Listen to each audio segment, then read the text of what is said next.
Hello and welcome to the final video of the Spinal 8. It's been a while, hasn't it? I think it's been more than 8 weeks we've been looking at this, but the Spinal 8 is pretty fab. Have you been practicing? Now, the last few essays have been about practice, about trying to consistently find something in practice, get yourself in practice, to invest in practice.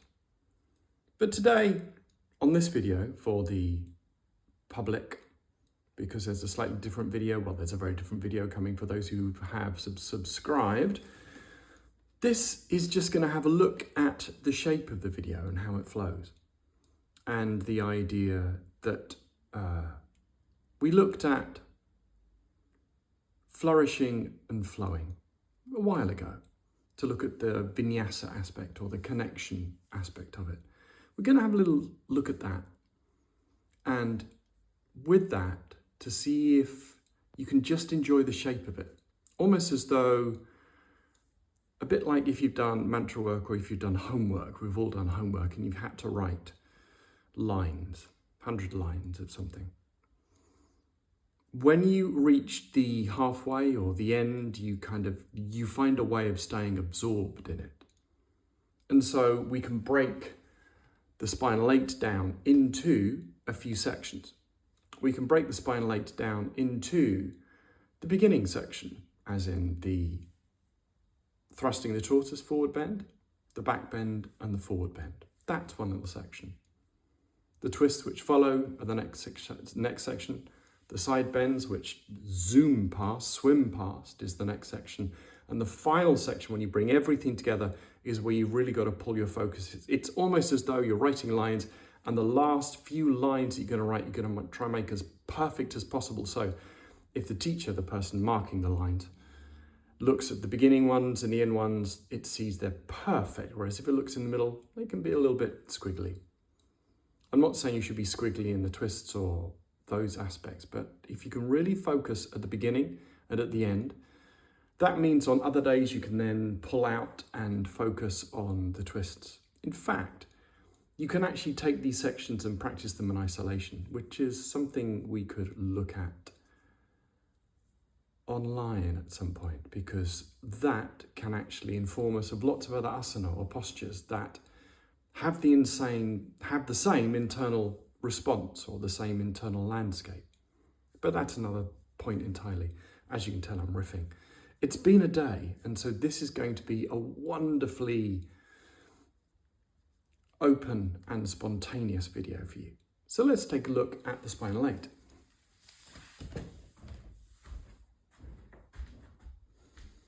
Setting yourself up is always good. I normally do a fist width and a bit. Not quite 2 fist widths, but a fist width and a bit. That suits me for my hips. My second toe is always pointing forwards as opposed to the big toe, because we want that orientation inside the fold, inside here, inside the pelvis. The arms are nice and strong because we want the legs nice and strong. Why do we want the arms and legs nice and strong? Because the arms and legs lead us to our 5th limb, our spine. So then this movement here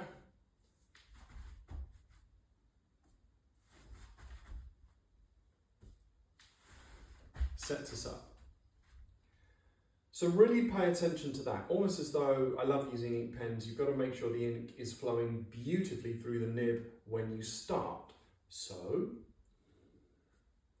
that's making sure the ink is flowing through. And then joined up handwriting, for those people who can remember that, is then keeping that sense of joined upness throughout each of the letters in the sequence. And at certain points, you kind of have to pause and lift the pen and reseat the ink to then continue flowing. So here, there's probably a little bit of a full stop to then start a new sentence. And then again, top the ending of the sentence off with maybe an exclamation mark. Sending it again. making sure everything is joined up, the nib doesn't leave the paper, and end it with the same beautiful exclamation mark.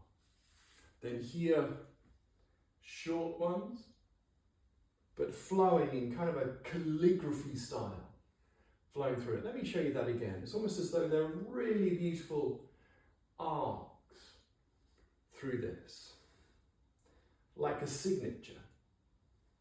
So then you come to here, you've really got to underline everything.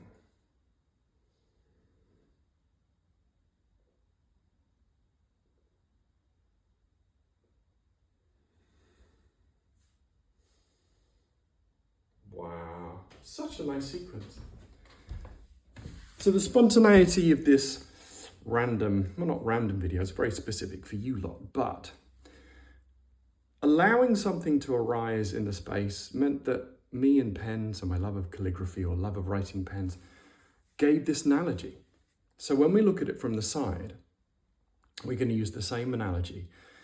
And what I want you to have a sense of, if you've ever used an ink pen and tried to keep it flowing throughout all of it, all of the words you're writing, all of it, all of the pages of scribblings and musings that you may put down.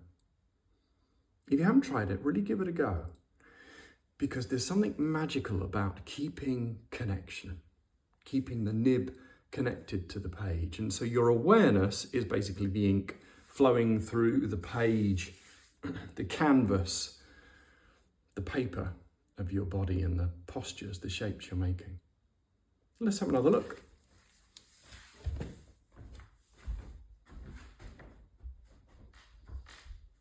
You set the nib up, take the lid off the pen, and then you set it down, and you keep that nib flowing throughout each letter, finding a way to connect each of them. Now here there may be a bit of a stop where you have to lift the nib to start again. And again here there may be a little bit of a lift just to reaffirm that space. And here is such a beautiful sequence, in my opinion. But then again, I have done many lines of homework throughout the sequence.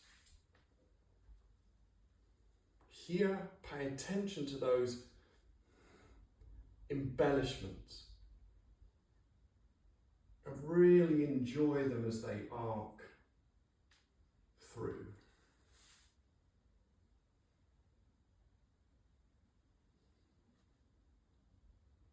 And this, in fact, reminds me of a calligrapher I once knew, where he did these amazing loops in and out of words. And it's almost as though the last movement's inside the spinal aid, where you reach and you create length. It's almost as though you're underlying every single beautiful part of the sequence you've just experienced. I think that's enough. See you next week for something brand new. And until then, I very much appreciate your time and your attention. Bye-bye.